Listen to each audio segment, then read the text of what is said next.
Roberto Salomón, estoy muy contento de que finalmente pudimos concertar esta entrevista para nuestro podcast y qué lindo porque con esta entrevista vamos a inaugurar la segunda temporada del podcast Vivir las Tablas y que es la primera que se va a hacer en video.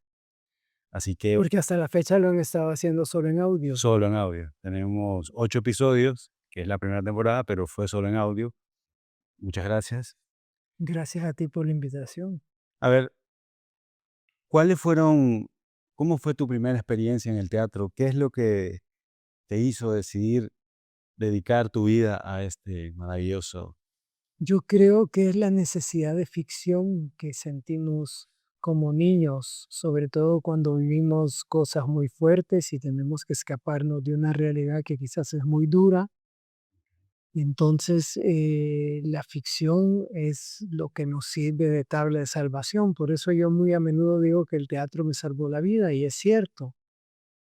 O sea, hubo épocas en mi vida en que yo sentía que me ahogaba, la vida me agobiaba mucho eh, por cuestiones vividas que no vienen al caso, Ok, pero que son traumáticas y que la manera en que uno puede sobreponerse es a través de la ficción. Entonces uno crea su propia ficción, pero después descubre que hay gente que ya ha vivido eso y que uno no está solo en el mundo y uno empieza a descubrir, yo por ejemplo, esa es mi realidad, yo empecé a descubrir los dramaturgos, sobre todo a Eugenio O'Neill y a Tennessee Williams, ya te estoy hablando de alrededor de 15 16 años, y que me hablaban mucho por su manera de ver las relaciones humanas. Entonces, eso es lo que a mí me interesa, es ver las relaciones humanas y ponerlas en escena como un divertimento primeramente, porque para mí el teatro es primero eso, el divertimento,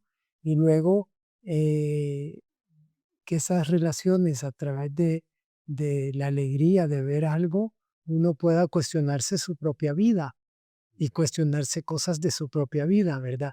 León Tolstoy decía, muestren un matrimonio feliz y yo les mostraré una novela que no sirve, ¿verdad? Pero no creo que se llegue a eso, yo creo que se puede ser feliz, pero lo que, lo que es importantísimo para mí en el teatro es poder llevar la felicidad a través del divertimento puro, a través de la reflexión, a través del sufrimiento, sí, ¿por qué no? O sea, si en una tragedia uno, uno tiene una catarsis, ¿verdad? Porque uno está viendo a gente que le va mucho peor que a uno, entonces uno se siente insignificante al lado de esas cosas tan enormes que viven los personajes de tragedia. Entonces esto ayuda porque uno sale engrandecido. claro. Para ver que sus problemas no son tan grandes, ¿no? En algunos casos como los que están en escena. Claro, y yo creo que eso es importante, engrandecer al espectador, al ser humano. O sea, yo el teatro lo hago para el público,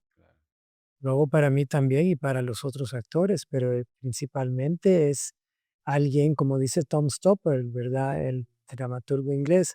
Hay alguien que en una pieza maravillosa que se llama Rosencrantz y Guildenstern, El muerto, que dice, siempre hay alguien que hace y alguien que mira. Claro. Y claro, él lo llevó a un punto del existencialismo que los que miran y los que hacen se confunden.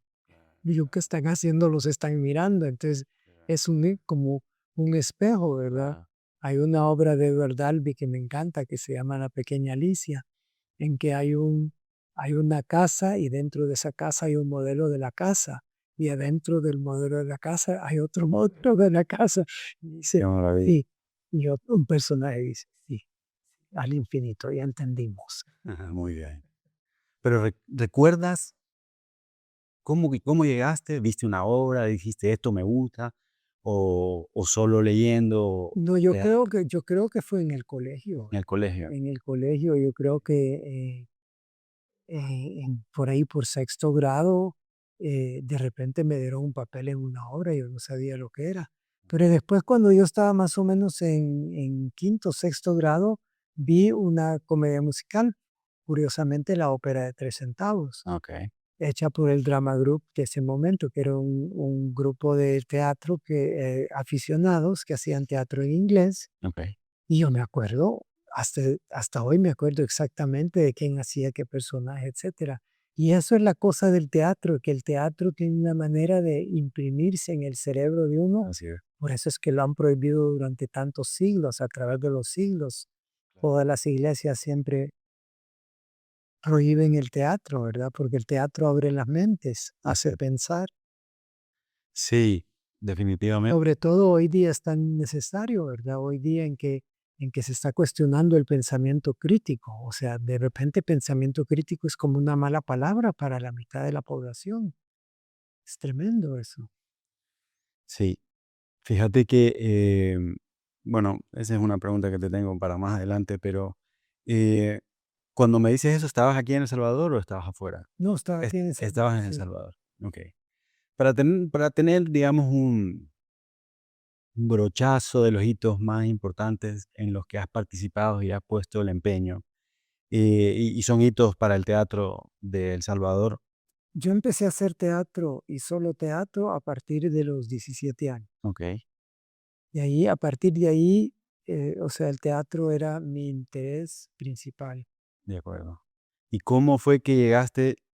Ahí es donde viene esto, los 4 puntos, 4 proyectos, digamos, que está el bachillerato en artes, en ese Sí, estuviste. entonces, Contanos esa cronología de bachillerato en artes, la restauración del Teatro Nacional, la acto acto teatro, teatro y por último nos quedamos el teatro con el Teatro Luis Pons. sí. Porque creo que ahí en ese recorrido hay Esos bastante son de los tu vida. esos son los 4 proyectos en que he estado involucrado aquí en El Salvador. Correcto. Entre tanto, pasé 25 años afuera en Suiza y en Estados Unidos haciendo teatro también en proyectos importantes. Okey, Pero, de esos 4 proyectos sí, pues yo estaba queriendo ser actor en Nueva York okey. y, en eso llegó la guerra de Vietnam. En eso, Walter Beneke, que era ministro de Educación, me dijo que por qué no me hacía cargo del bachillerato en arte que estaba fundando con la reforma educativa. Okey. Y pues como no quería ir a Vietnam. Claro. Claro, sí, o sea, yo ya había terminado mi visa de estudiante y si pedía visa de residencia, pues inmediatamente los extranjeros residentes eran los primeros que mandaban. Ah, mira Estaba vos. hablando de los finales de los años 60. Okey, Entonces vine a hacer el bachillerato en artes y eso lo hice durante 6 años. mira, Y después me fui al Teatro Nacional porque me inventé ese proyecto. El Teatro Nacional era un cine de cuarta categoría mira. y yo decidí que ya estaban saliendo, porque ya estaban saliendo bachilleres en artes y el único lugar que lo absorbía como empleo era la televisión educativa. Entonces yo pensé, bueno, tenemos que buscar otras fuentes de empleo para ellos. Ahí está el Teatro Nacional abandonado, era un cine de cuarta categoría. La última película que dieron allí yo la vi porque fui el último día. Ah, mira. Era toda una vida. Bárbaro. Mm. Así que, y ahí, por suerte, encontré un eco en el Ministerio de Cultura, en la División de Cultura, en el viceministerio y con el arquitecto Jiménez Castillo que lideró el proyecto. Ajá. Hicimos el Teatro Nacional y nos tomó 2 años para no solo remodelarlo, sino terminarlo, porque el Teatro Nacional nunca había sido terminado. O sea, se inauguró en 1911, creo, pero no estaba terminado. Okey. Después se volvió a inaugurar en 1917, pero tampoco estaba terminado. Ah, fachada, ¿no? Y después, bueno, en los años, después de la Segunda Guerra Mundial, ya dejaron de venir, entre la Primera y la Segunda Guerra Mundial, ya empezaron a dejar de venir las compañías itinerantes, que eran las compañías de familia que hacían ópera, zarzuela, obras de teatro, etcétera. Dejaron de venir y surgió el cine. Okey. Entonces el teatro fue pasado al circuito de teatros nacionales, que de teatros no tenían nada, ¿verdad? Claro. Sino que era circuito de cines nacionales, Claro. pero se llamaba circuito de teatro nacional. Okey. Y incluso pasó al Ministerio de Hacienda. y después lo volvimos a pasar al Ministerio de Educación, que es donde debe estar, o de Cultura, que fue al Ministerio de Cultura. ¿Y qué había antes del bachillerato en artes? ¿Dónde se preparaban? Antes del bachillerato en artes, aquí ha habido dos proyectos sistemáticos de educación escénica. El primero fue en los años 50, que fue la Dirección General de Bellas Artes, cuando se crearon era bajo la presidencia de Osorio, que se crearon los turicentros, un Ministerio de Cultura, un conservatorio. No sé si la Orquesta Sinfónica data de esa época o si ya estaba antes, porque la Orquesta Sinfónica es otra historia muy bonita que venía de la banda de los Supremos Poderes. Ah, mira, mira. O sea, que empezó como un proyecto militar en medio del siglo XIX. Pero, eh, pero en ese entonces, en la Dirección de Bellas Artes, que es donde el que eventualmente dirigió Barbero, hubieron otros directores, pero él es el director más reconocido. De la Dirección de Bellas Artes formaban actores y tenían una compañía nacional de teatro, un elenco, se llamaba el elenco estable de Bellas Artes. Y claro, como todos los elencos estables, el problema es que a la larga la gente se acomoda a un puesto y ya no produce. Ah, Entonces eso fue lo que se destruyó en el 68 con la reforma educativa y se creó el bachillerato en artes. Y eso duró hasta los años 80. ok. ¿Y tú seguiste después del Teatro Nacional? No, yo me fui del Teatro Nacional porque me censuraron una obra que yo había preparado para el estreno del Teatro Nacional, que era curiosamente la ópera de Tres Centavos, Exactamente, que tuviste la oportunidad de estrenarla el año pasado, en otra versión que se llama Malandrines, en otra versión. Me persigue, Exacto. ¿Y qué pasó en ese momento? ¿Por qué te la censuraron? porque la obra la había escrito Bertolt Brecht y en ese momento el gobierno estaba cazando comunistas. Ok, Entonces, así de sencillo y de burdo y de estúpido. mira, Entonces, y había una lucha entre los dos partidos que estaban disputándose el poder, que era el PCN y la Democracia Cristiana. ok, Y había un ministro demócrata cristiano y un viceministro PCN. Entonces se peleaban entre ellos, entonces se tiraban la piedra y una de las piedras que tiraron fue censurar lo que se hacía en el Teatro Nacional. Entonces me fui y creé Acto Teatro, que es el primer centro cultural independiente del Salvador, pero a mí me gusta decir que la afiliación también viene del experimento de la Galería Forma de Julia Díaz. ok. ¿Y cómo fue eso entonces? O sea, ya Yo, estabas de... yo tenía que hacer algo, o sea, renuncié al teatro de un día para otro. Yo había trabajado en el teatro durante más de 2 años, día y noche, para crear el teatro, para crear un teatro que funcione como teatro, Ok, con un personal amplio, con un sistema de producción, etcétera. Los planos existen, ahí están. mira. Eh, ¿Cuánto tiempo estuviste ahí con Acto Teatro? en Acto Teatro, pues solo pudimos estar 2 años Ok, porque después llegó la guerra y tuvimos que cerrar. ok. ¿Qué hiciste cuando en la guerra? ¿Cuáles fueron tus proyectos?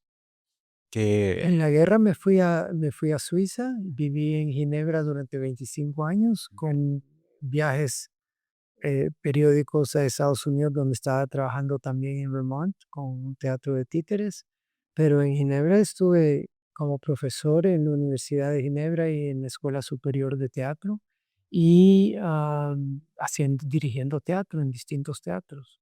Ay, mira, qué interesante. ¿Y regresas a El Salvador? Yo siempre quise regresar a El Salvador, o sea, para mí hacer teatro para mí siempre fue importante hacerlo en El Salvador.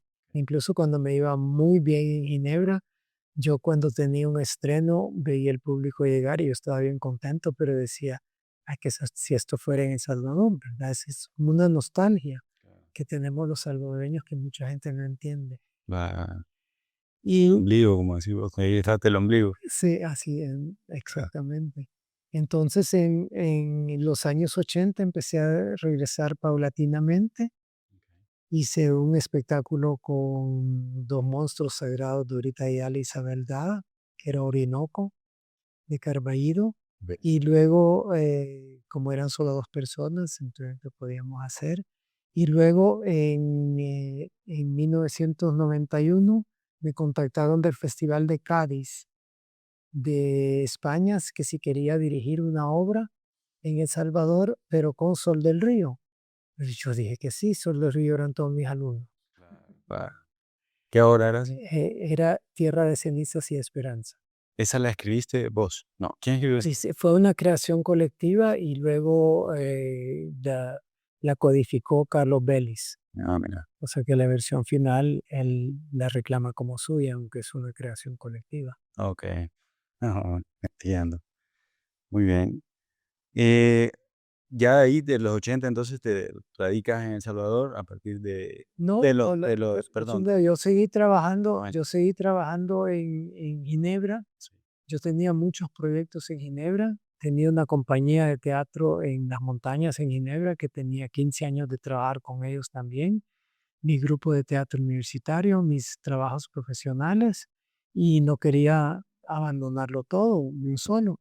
Así que lo fui dejando poco a poco a medida que fue saliendo más trabajo aquí en El Salvador y lo que fue más trabajo fue cuando me propuso Ricardo Poma de hacerme cargo del Teatro Luis Poma, que fue en el 2003. Y entonces sí, a partir de ahí, pues en el 2005 sí, ya me empecé a venir del todo. ok. ¿Y qué tipo de Pero teatro, seguí trabajando en Suiza hasta el 2002. qué tipo de obras montabas allá?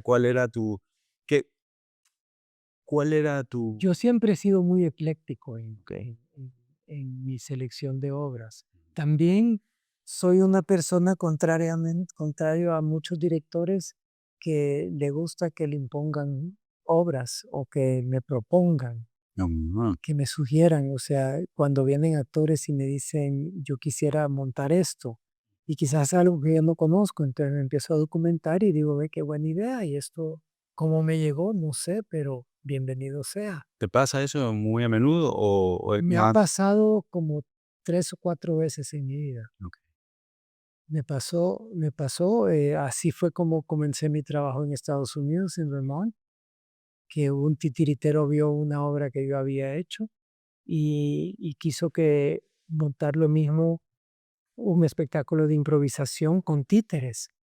Y, y lo montamos. Me fui a Vermont con él y lo monté, pero fue un fracaso total. sí, Pero con la conexión se hizo y después hicimos muchos espectáculos que sí funcionaron muy bien, ok. ¿verdad? O sea que decirle sí a la vida te pone las cosas en el camino, descubrís, por alguna razón descubrís autores nuevos, siempre autores que regresan a mí.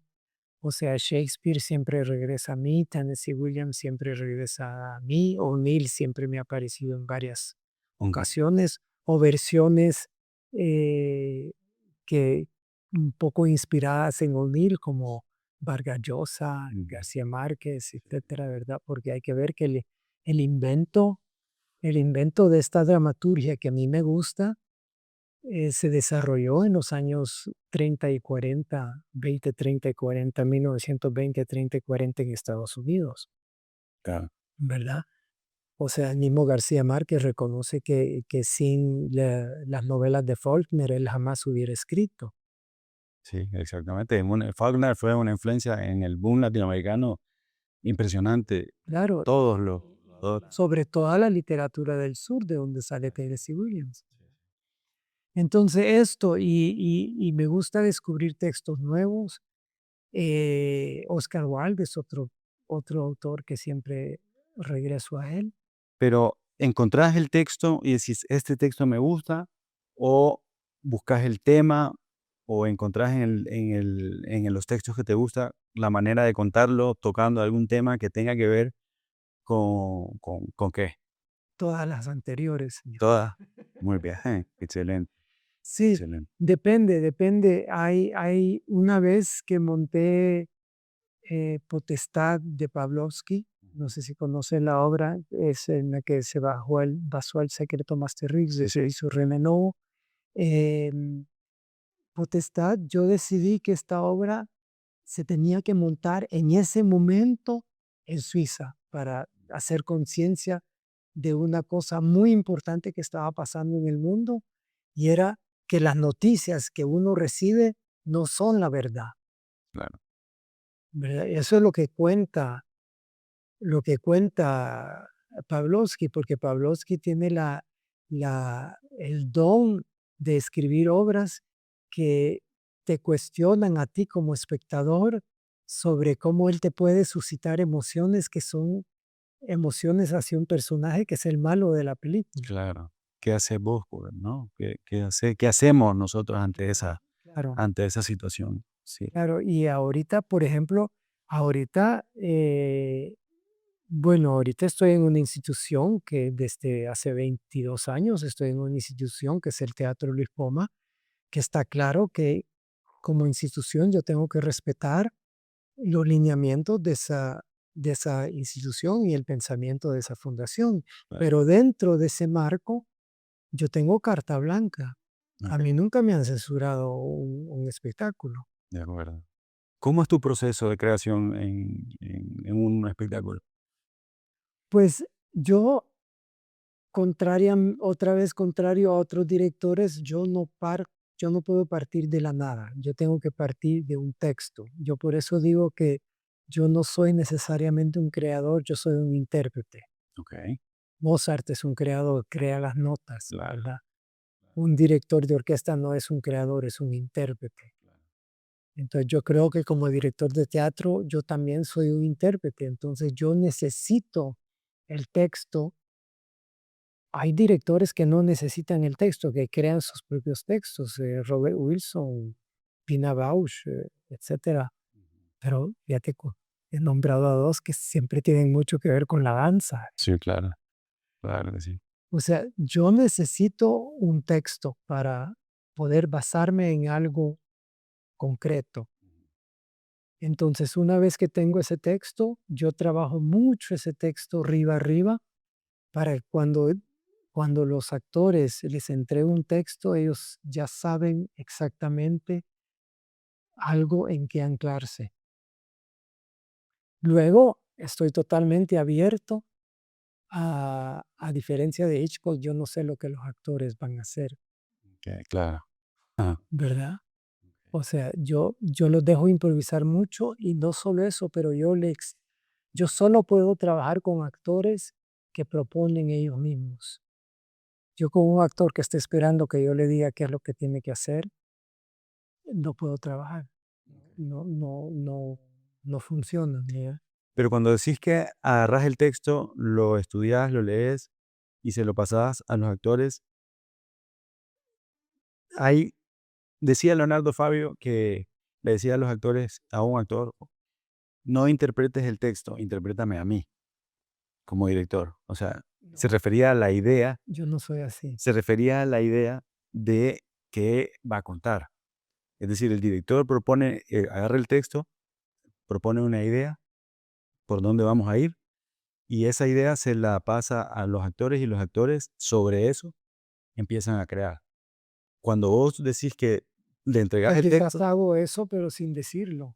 claro, sí, sí, Pero yo trabajé con una actriz, Mercedes Brabant, una formidable actriz en Suiza, que una vez me dijo, había trabajado con los grandes directores de por allá.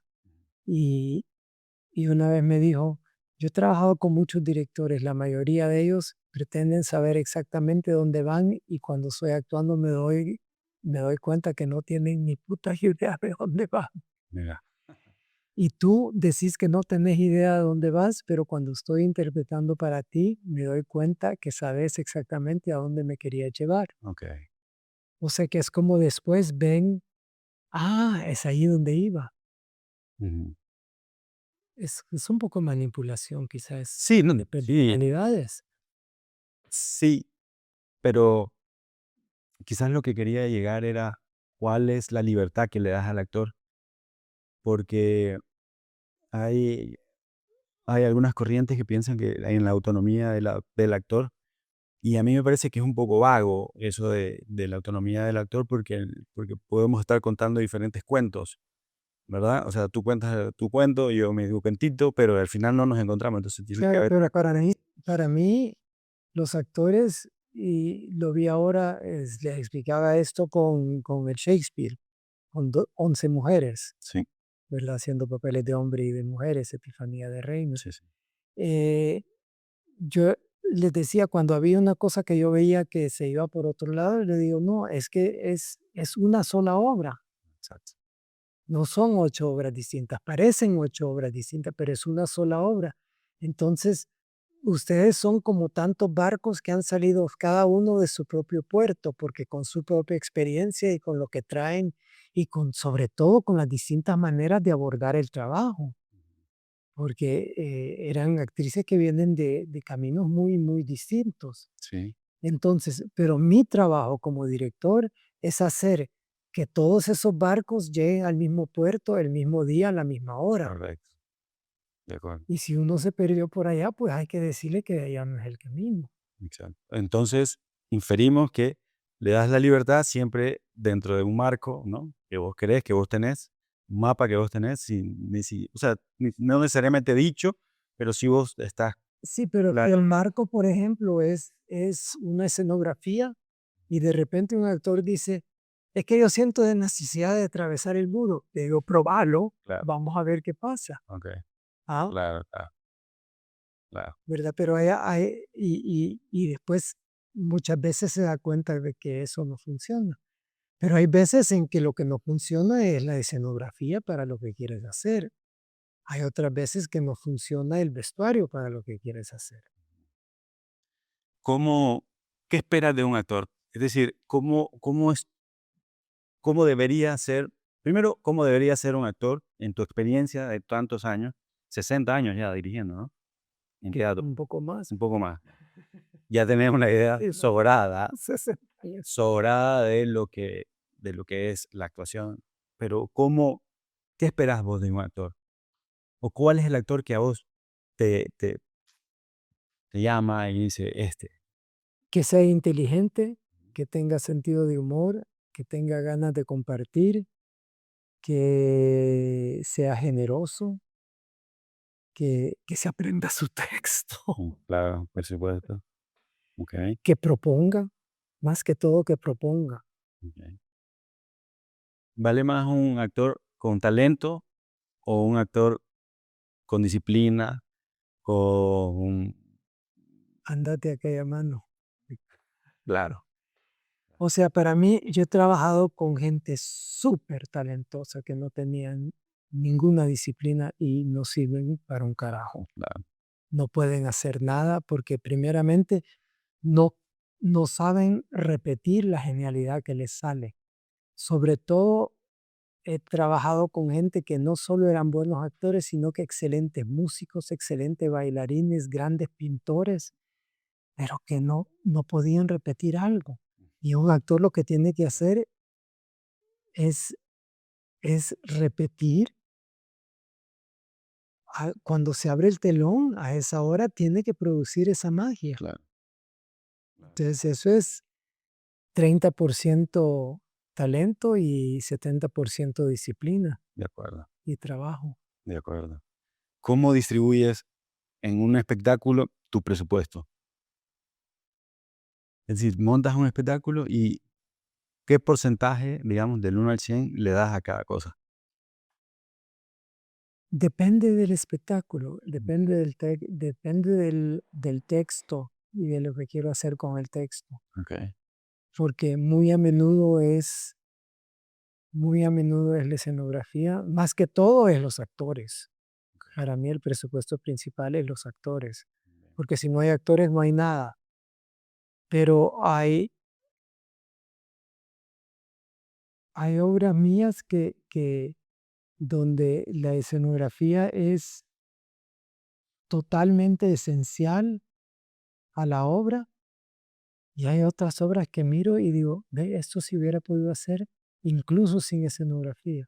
claro, La magia está entre los actores. claro. ¿verdad? Y hay otras obras que cuando he trabajado con escenógrafos aquí, como Roberto Baiza, que es un escenógrafo maravilloso, ¿verdad? La escenografía que me ha hecho para arte es un elemento tan poético y que cuenta tanto la obra, que es totalmente esencial a esa obra. No puedo imaginarme hacer esa obra sin el dispositivo escénico de él. Ok. Entonces ya, y eso lo tenés desde el principio, cuando ya tenés el proyecto, y decís, bueno, Bueno, voy a... voy a montar una obra como por delante y por detrás. Está claro que si no tengo 9 puertas, Claro, la obra no se puede hacer. claro, Entonces ya eso te dicta una escenografía prácticamente. claro. Te pregunto esto porque, pues, en nuestro teatro salvadoreño a veces se le da muy poca importancia dentro del presupuesto a ciertas cosas importantes como es la promoción, por ejemplo, ¿no? Que definitivamente ya tiene que ser o sea, tiene que estar concebido para que haya un éxito, digamos, la promoción de los espectáculos, ¿verdad? Acordate que venimos de un país donde hasta que hasta el año 2000 que empezó a haber un cambio, los grupos creaban sus obras y ni siquiera pensaban en promocionarla. La hacían una vez y ya decían: "Ah, ahora tenemos que promocionar la obra", pero ya era muy tarde. Claro, El teatro es un ente vivo, se muere si no se promociona, claro, es parte, yo creo que es un poco lo que hemos estado tratando de hacer en el Teatro Lipoma, de hacer conciencia de eso.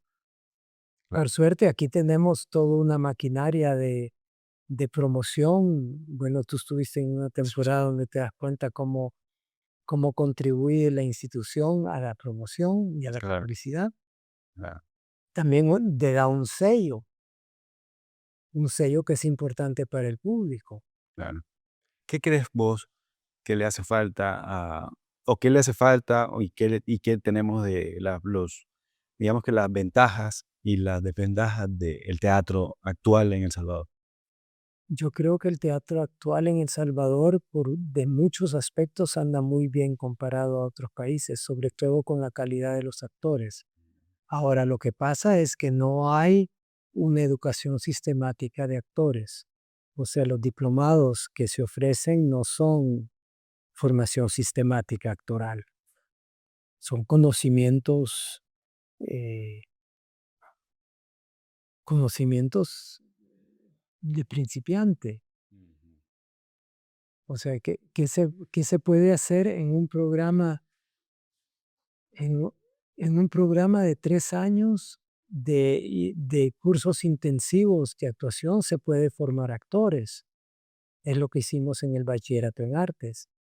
Pero, pero se quiere saber qué es lo que se quiere formar. Exacto. Entonces, Y aún así tenemos, sí, porque hemos tenido una generación bastante generosa, a pesar de los problemas de personalidad que pueden haber. Hemos tenido una generación bastante generosa en que ha compartido sus conocimientos. así es, hemos, el otro día le hacía una entrevista a Fernando Umaña y él estaba contando esa herencia directa que hay del teatro ruso, ¿no? En El Salvador. O sea, realmente en El Salvador hemos tenido mucho conocimiento que ha venido de afuera a Pero en todas partes, yo estoy de acuerdo con eso, pero también ha habido la influencia francesa y española. Primero que Barbero era un español, pero su influencia teatral era la francesa. exactamente. Sí, a Y eso aquí me refiero. estuvo, o sea, todo Bellas Artes fue francés. O sea, en el bachillerato en artes, en plena dictadura militar, nosotros teníamos profesores argentinos, Ujú, españoles, rusos, eh, de Estados Unidos. exactamente. Sí, O sea, exactamente a eso me refiero. es una visión bastante amplia. Exactamente. Que eso, de alguna manera, pues, se ha seguido manteniendo Y eso es que encontramos actores formidables, ¿verdad? Y otros que Claro, definitivamente mucho talento. en la generación de las primeras 2 o 3 promociones y 4 y 5 promociones del bachillerato en artes, muchos estudiantes se fueron a estudiar a Rusia, que fue el caso de Fernando Maña, de Philander Funes, de Homero López, y regresaron aquí, bueno, y hicieron una labor formidable. Orlando Flor fue un profesor maravilloso. No hemos tenido una profesora de voz como Susan Leitch, que era de Estados Unidos, está aquí como misionera religiosa, No, qué belleza. que es el sistema que se enseña en todos la educación sistemática de voz en Latinoamérica ahora. Es lo que ha ido a estudiar Patricia Rodríguez el año pasado a México, que es el sistema de Kristen Linklater. Okay. Entonces, ese método lo enseñamos en el bachillerato en artes en 1976-77. Es una maravilla, la verdad. Eh, cuando, cuando recibiste el Premio Nacional de Cultura en el 2014, Ujú. hablaste de los 3 caminos fundamentales que hay que tomar. Educación, educación y educación. ¿Por qué la educación artística es importante dentro de la formación integral de nuestros estudiantes, del salvadoreño? Porque uno quiere crear, si uno quiere crear Mm, pensamiento crítico en las personas, es necesaria una educación artística. Y yo me acuerdo el primer taller que le di a periodistas en la prensa gráfica. Me invitaron a dar un taller para jóvenes periodistas. Estos periodistas, todos los que tomaron ese taller, después se convirtieron en periodistas bastante importantes en El Salvador. mira, Eh, pero ese taller, ¿qué fue lo que yo hice? Yo les pasaba distintas versiones de Hamlet en película y discutíamos sobre esas distintas versiones de una obra de Molière en videos. sí, sí, Y discutíamos y hasta hoy me dicen que lo que les abrió el coco en ese momento es la idea de que no había una sola verdad. O sea, toda la verdad es relativa, entonces hay miles de formas de ver el mismo texto. Y eso les permitió convertirse en escritores, etcétera, etcétera. claro, además, esa sería esa formación, Humanista, claro, y además es lo que también crea público, ¿no? claro. Que es fundamental para seguir con estos procesos. Y yo creo firmemente que el público crece con los artistas, porque y los artistas crecen con el público. Yo lo he visto aquí en el Teatro Lipoma cuando vamos desarrollando obras cada vez más difíciles, de más difícil acceso. Bueno, tu misma obra Claro, de Kafka en la Metamorfosis el año pasado es una obra que yo no me hubiera atrevido a programar hace 10 años. claro. Ahora sí.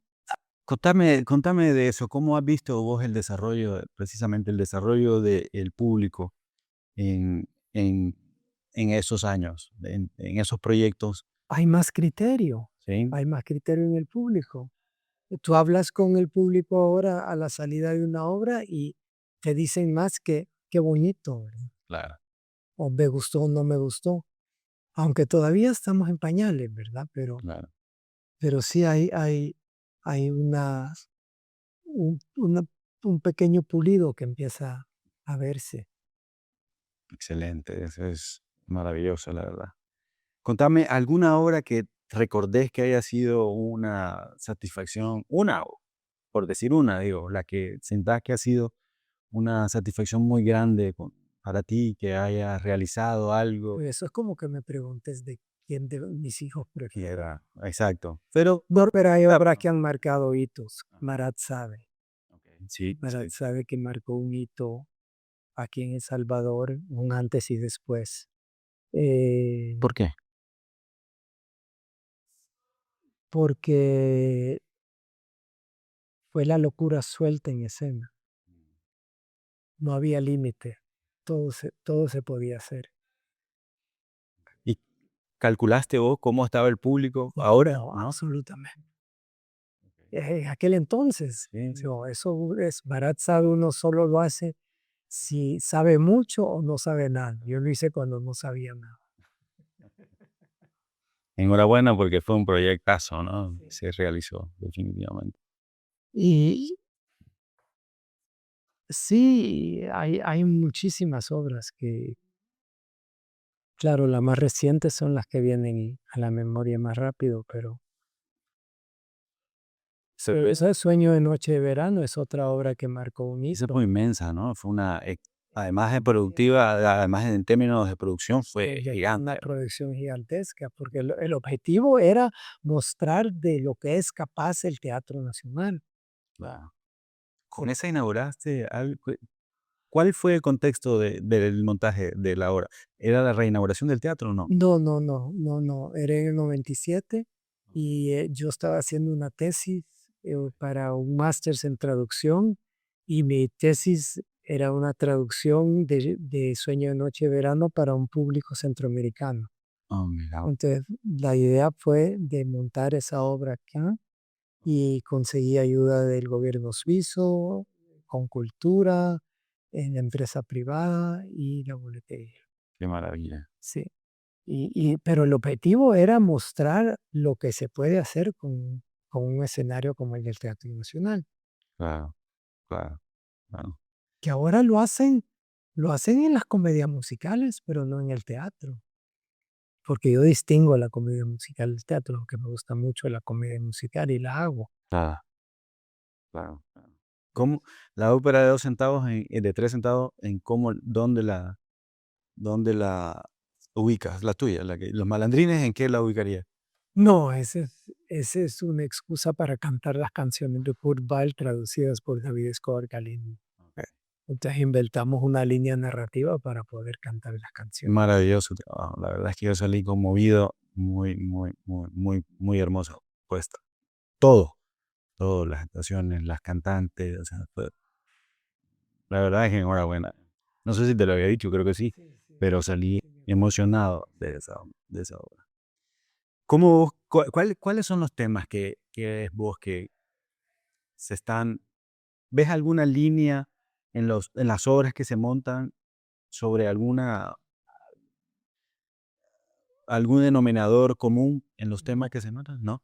ya no, no. Okey, ¿por qué? Antes, no, pero eso me parece bueno. ¿Sí? Es una apertura. Okey, Antes todo era dentro de lo social, okey. ¿verdad? Hablo de general, no de Claro, mí. claro, claro, claro. Lo mío siempre tiene que ver con la familia. De Okey, alguna manera siempre, incluso en la ópera del Centavo siempre hay una familia. claro, sí, sí. ¿Ah? Sí, sí. Okey, Eh, siempre es el individuo frente a un problema de sociedad, claro, ¿verdad? claro. Entonces, ¿vos crees que hay una variedad de temas que eso lo que hace es enriquecer, lo Claro. cual es un avance? Claro, a mí, por ejemplo, una obra como Un marido ideal de Oscar Wilde, a mí me parece que es una de las obras más fuertes que yo he hecho, pero es una comedia y estoy seguro que nadie opina que es una obra fuerte, porque eso solo Oscar Wilde lo puede escribir, ¿verdad? Cuando esto lo vi en otra entrevista que te hicieron y me pareció muy maravilloso. Cuando te preguntan algún padre después de ver alguna obra que aquí en el teatro y te dice si tenés algún consejo para darle a ese padre sobre su hijo que quiere, o hijo Sí. o hija que quiere aprender a meterse al teatro, ¿cuál es tu respuesta? Siempre les digo la misma cosa, usted dígale que no. Maravilloso. ¿Por qué? Le dice.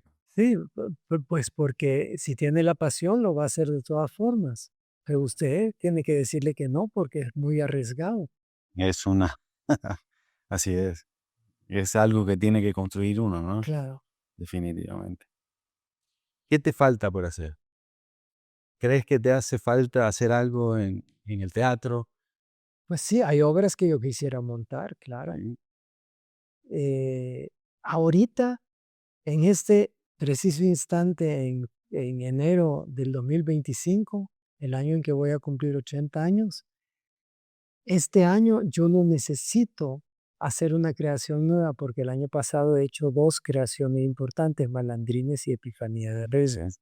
O sea, un Kurt Weill Brecht y un Shakespeare. Y fue mucho, mucho trabajo de creación, o sea, porque son meses no, sí, de trabajo.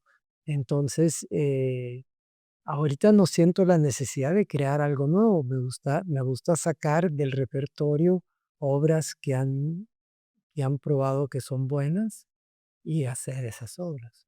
muy bien. ¿Cómo, cómo ves el futuro del teatro de El Salvador? Muy bien. Sí. Sí, pero ¿Eres optimista? sí, o sea, hay que ser optimista. El teatro siempre es el único arte que está muriéndose desde hace 5000 años. Claro, definitivamente. Y eso es algo que tenemos que rescatar ahora con que la gente se ha prendido a los teléfonos, a la Definitivamente, televisión. hay un aspecto del mundo que se está cerrando. El otro, no quiero saber de él, no quiero saber cómo piensa. Así es. Y La polarización es total. es importante, Entonces el teatro sirve para eso. definitivamente. La última pregunta de muchas otras que pueden salir. Eh, ¿Sos feliz? Claro.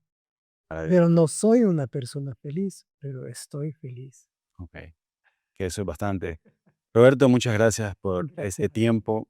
Ha sido muy enriquecedor conversar contigo y inaugurar esta segunda temporada de Vivir las Tablas, ahora en video. Y espero felicidades de cumpleaños adelantados, por esos 80 años, 60 años de trabajo en el teatro. Es definitivamente una larga y maravillosa vida, ¿no? Que, que no muchos han logrado. Así que eso es algo. Por eso te preguntaba si eras feliz con todo esto. Pues sí, no faltaba más. Hacer esto y no ser feliz. Exacto. Muchas gracias.